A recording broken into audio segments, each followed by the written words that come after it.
hari Senin 12 Rabiul Awal tahun ke-11 Hijriah, bersamaan dengan hari lahirnya Rasulullah, hari Senin tanggal 12 Rabiul Awal tahun ke-11 Hijriah, Allah perintahkan kepada malaikat Jibril, Jibril, kau turun jemput kekasihku Muhammad, cabut nyawanya, dengan catatan, tanya dulu, jika dia sudah mau, lakukan tugasmu, tapi jika belum mau, tunda tugasmu sampai dia mau. Panggil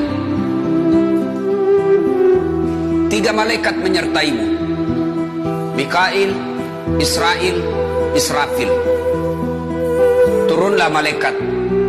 Di langit ke-7 mereka masih berempat, langit ke-6 mereka masih berempat. Sampai di langit pertama malaikat Jibril berkata, wahai malaikat pencabut nyawa, kau sajalah yang turun ke dunia.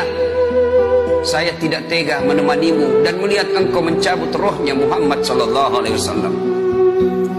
Lalu malaikat pencabut nyawa berkata, Jibril, kenapa kau tidak turun menyertai kami? Bukankah selama ini engkau yang menyertai Rasulullah? Bukankah selama ini engkau yang menemui Rasulullah? Kami tidak pernah menemui Rasulullah. Turunlah bersama kami. Jibril berkata, maafkan saya tidak betul-betul tidak mampu melihat engkau mencabut rohnya Rasulullah. Turunlah 4 malaikat ini.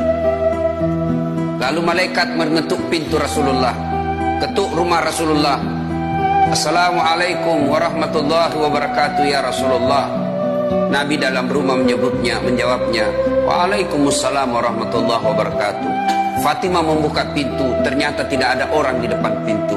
Rasulullah lalu bersabda, sudah ada di damping saya. Malaikat pencabut nyawa berkata, ya Muhammad, hari ini aku diperintah Allah untuk mencabut ruhmu. Menurutmu bagaimana? Rasulullah menjawabnya, wahai malaikat, 24 nabi dan rasul senior saya, 24 nabi dan rasul pendahulu saya, setelah mereka melaksanakan tugas, mereka pun menghadap kepada Allah. Hari ini saya siap menghadap, tapi saya lihat ini ada keanehan. Apa ya Rasulullah? Mana malaikat Jibril? Kok tidak ada di antara kalian? Mana sahabat saya? Mana Jibril? Malaikat pencabut nyawa berkata, Jibril menunggu di atas langit, dia tidak datang untuk menyertai kami. Lalu Nabi perintahkan, kau panggil dulu. Ada perkara yang penting yang ingin saya tanyakan kepada Jibril. Setelah itu saya siap menghadap kepada Allah. Naiklah malaikat pencabut nyawa dan berkata kepada Jibril, ya Jibril, engkau dicari sahabatmu, turunlah engkau menyertai kami. Turun malaikat Jibril, lalu ketemu dengan Nabi.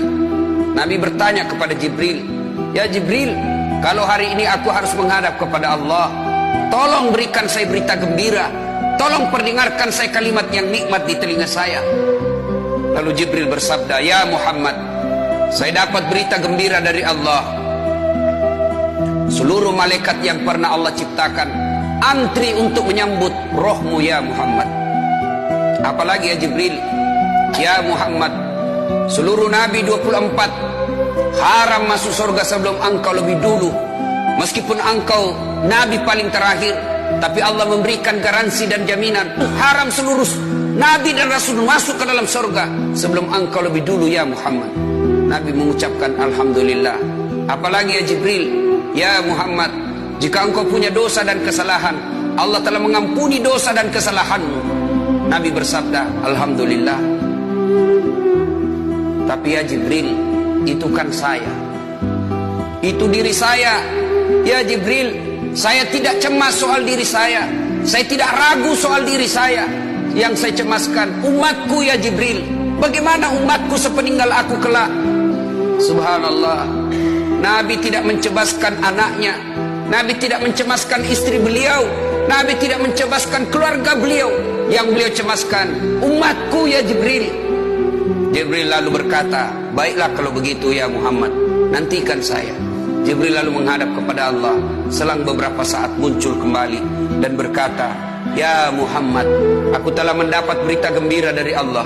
Meskipun engkau sudah tidak di tengah-tengah mereka, meskipun engkau sudah tidak berada di tengah umatmu, selama umatmu berpegang kepada Quran dan Sunnah, mereka akan selamat dunia sampai di akhirat.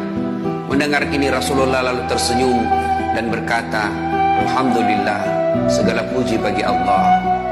Malaikat pencabut nyawa, silahkan laksanakan tugasmu.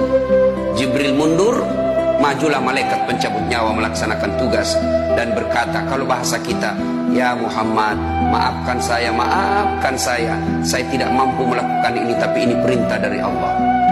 Lalu Nabi bersabda, laksanakan tugasmu, saya pun siap melakukannya. Mundur malaikat Jibril, majulah malaikat pencabut nyawa melaksanakan tugasnya. Keluar rohnya Rasulullah, perlahan-perlahan meninggalkan telapak kaki Rasulullah. Telapak kaki Rasulullah menggigil naik ke atas betis Rasulullah, naik ke paha Rasulullah, sampai ke perut. Bercucuran keringat Rasulullah, keluar keringat Rasulullah di wajah Rasulullah. Malaikat Jibril lalu berpaling. Nabi lalu bersabda, wahai malaikat Jibril, kenapa engkau palingkan mukamu? Apakah engkau jijik melihatku? Apakah kau jijik melihat wajah saya? Jibril bersabda, ya Muhammad, ketahuilah demi Allah yang menguasai segala-galanya, tidak aku jijik melihat mukamu ya Muhammad. Aku tidak tega melihat engkau menghadapi sakaratil maut. Aku tidak mampu melihat engkau menghadapi sakaratil maut. Nabi lalu bersabda, ya Jibril, ketahuilah, andai saja Allah tidak cinta kepadaku, andai saja Allah tidak sayang kepadaku, betapa sakitnya sakaratil maut ini. Tapi aku mohon kepada Allah, ya Allah, jangan engkau timpahkan sakitnya sakaratil maut ini kepada umatku. Bebankan seluruh penyakit sakaratil maut ini, bebankan seluruh sakitnya sakaratil maut ini hanya kepada aku. Jangan engkau berikan umatku ya Allah. Begitulah cintanya Rasulullah kepada kita.